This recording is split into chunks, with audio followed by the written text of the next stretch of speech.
خوش آمدید۔ کبھی سوچا ہے کہ ہمارے ارد گرد کی چیزیں اصل میں کتنی جگہ گھیرتی ہیں؟ یہ سوال بہت بنیادی سا لگتا ہے نا؟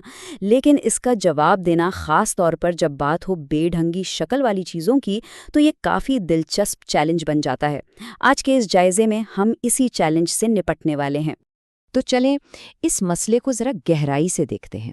ہمارے سامنے جو مرکزی معمہ ہے وہ یہ ہے، ہم ان چیزوں کا حجم کیسے معلوم کریں جن کی کوئی سیدھی سادھی شکل نہیں ہوتی؟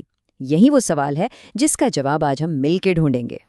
تو سب سے پہلے ہم یہ دیکھیں گے کہ مائعات یعنی لیکوڈز کو ناپنے کے لیے صحیح آلہ کون سا ہے، اور پھر یہ بھی جانیں گے کہ وہی آلہ بے ترتیب ٹھوس چیزوں کے راز کھولنے میں ہماری مدد کیسے کر سکتا ہے۔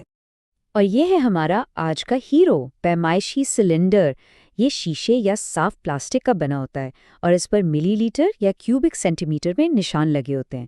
اس کا بنیادی کام تو مائعات کی مقدار کو ٹھیک ٹھیک ناپنا ہے، لیکن جیسا کہ ہم آگے دیکھیں گے یہ اس سے کہیں زیادہ کام کر سکتا ہے۔ ویسے پیمائش کی تاریخ بھی بڑی دلچسپ ہے۔ کیا یہ بات معلوم ہے کہ پرانے وقتوں میں چینی تاجر حجم ناپنے کے لیے کیا کرتے تھے؟ وہ اناج سے بھرے برتنوں کی آواز سن کر اندازہ لگاتے تھے کہ اس میں کتنا اناج ہے۔ یہ اس بات کی ایک زبردست مثال ہے کہ انسان شروع سے ہی اپنی دنیا کو سمجھنے اور ناپنے کے نئے نئے طریقے ایجاد کرتا آیا ہے۔ لیکن ٹھہریے، پیمائشی سلنڈر کا استعمال اتنا بھی سیدھا نہیں ہے جتنا لگ رہا ہے۔ پانی کی سطح کبھی بھی بالکل سیدھی نہیں ہوتی، اور یہ چھوٹی سی بات پیمائش میں ایک بڑا چیلنج پیدا کر دیتی ہے۔ آئیے دیکھتے ہیں کیسے۔ یہ جو خمیدہ سطح ہے نا، اسے کہتے ہیں مینسکس۔ جو پانی کو سلنڈر میں ڈالا جاتا ہے تو اس کی سطح کناروں سے تھوڑی اوپر اور بیچ سے نیچے کی طرف جھک جاتی ہے۔ اگر ہم اس خم کو نظر انداز کر دیں تو ہماری پیمائش ٹھیک نہیں ہوگی۔ تو پھر صحیح طریقہ کیا ہے؟ دیکھیے، یہاں پیرالیکس ایرر یعنی نظر کے دھوکے سے بچنا بہت ضروری ہے۔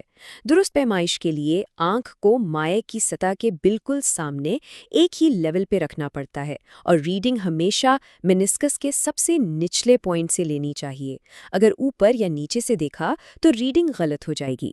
ٹھیک ہے، مائع کو ناپنا تو آ گیا، لیکن اب اصل سوال، اس علم کو استعمال کر کے کسی پتھر جیسی بے ترتیب چیز کا حجم کیسے نکالا جائے؟ اس کے لیے ایک بہت ہی زبردست ٹیکنیک استعمال ہوتی ہے۔ پہلا طریقہ تو بہت ہی سیدھا ہے۔ سلنڈر میں تھوڑا پانی لیں اور اس کا حجم، جسے ہم V1 کہہ لیتے ہیں، نوٹ کر لیں۔ پھر اس پتھر کو آرام سے پانی میں ڈبو دیں۔ ظاہر ہے پانی کی سطح اوپر آئے گی۔ اب اس نئے حجم یعنی V2 کو نوٹ کریں۔ بس V2 میں سے V1 کو مائنس کر دیں، اور جو جواب آئے گا وہی اس پتھر کا حجم ہے نا آسان؟ اور یہ رہا ایک اور کمال کا طریقہ، اسے ڈسپلیسمنٹ کین کہتے ہیں۔ اسے اس کی ٹونٹی تک پانی سے بھر دیا جاتا ہے۔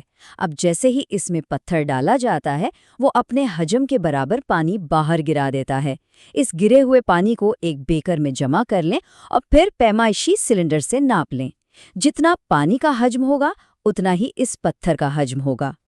اچھا، تو اب تک ہم نے کیسے کی بات کی، لیکن اب ایک زیادہ گہرا سوال، ہماری پیمائش کتنی قابل بھروسہ ہے؟ یہیں سے بات ایک اور سمت میں جاتی ہے کہ حقیقت میں کوئی بھی پیمائش 100% پرفیکٹ نہیں ہوتی۔ یہ بات سمجھنا بہت ضروری ہے۔ سائنس میں غلطی کا مطلب ناکامی ہرگز نہیں ہے، یہ تو اس پورے عمل کا ایک قدرتی حصہ ہے۔ ہمارا مقصد غلطیوں کو بالکل ختم کرنا نہیں، بلکہ انہیں سمجھنا اور انہیں کم سے کم کرنا ہے۔ تو یہ غلطیاں آخر ہیں کیا؟ آئیے ان غلطیوں کو ٹھیک سے سمجھنے کے لیے انہیں کچھ حصوں میں بانٹ دیں تاکہ ہم جان سکیں کہ ان سے نمٹنا کیسے ہے۔ بنیادی طور پر 3 قسمیں ہیں۔ پہلی ہے انسانی غلطی، جو ہماری اپنی لاپرواہی کی وجہ سے ہوتی ہے، جیسے پیمانے کو غلط پڑھ لینا۔ دوسری ہے نظامی غلطی، جو آلے میں خرابی کی وجہ سے ہوتی ہے، جیسے کوئی وزن کرنے والی مشین جو ہمیشہ 2 گرام زیادہ دکھاتی ہو۔ اور تیسری ہے بے ترتیب غلطی، جو ماحول میں اچانک تبدیلیوں جیسے درجہ حرارت کے بدلنے کی وجہ سے ہوتی ہے۔ یاد ہے ہم نے مینسکس کو صحیح زاویے سے پڑھنے کی بات کی تھی؟ وہ انسانی غلطی کی بہترین مثال ہے۔ یہ نہ تو آلے کا قصور ہے اور نہ ہی ماحول کا، یہ صرف دیکھنے والے کی تکنیک پر منحصر ہے۔ اس سے صاف ظاہر ہوتا ہے کہ کیسے ایک چھوٹی سی بھول چوک ہمارے نتائج پر اثر ڈال سکتی ہے۔ تو سوال یہ ہے کہ ان غلطیوں کو کم کیسے کیا جائے؟ انسانی غلطی کے لیے توجہ اور صحیح ٹیکنیک سب سے اہم ہے۔ نظامی غلطیوں کے لیے آلات کو کسی معیاری آلے سے ملا کر ٹھیک کیا جاتا ہے، اور بے ترتیب غلطیوں سے نپٹنے کا سب سے اچھا طریقہ یہ ہے کہ ایک ہی پیمائش کئی بار لی جائے اور پھر ان سب کا اوسط نکال لیا جائے۔ اور یہ ہمیں ہمارے آخری اور شاید سب سے اہم سوال پر لاتا ہے۔ اگر ہر پیمائش میں تھوڑی بہت غیر یقینی کیفیت ہوتی ہے تو پھر سائنسی علم کی بنیاد کیا ہے؟ یہ سوال ہمیں سوچنے پر مجبور کرتا ہے کہ سائنس کا مقصد شاید مطلق سچائی تک پہنچنا نہیں، بلکہ غلطیوں کو سمجھتے ہوئے اور ان کا حساب رکھتے ہوئے سچائی کے قریب سے قریب تر پہنچتے رہنا ہے۔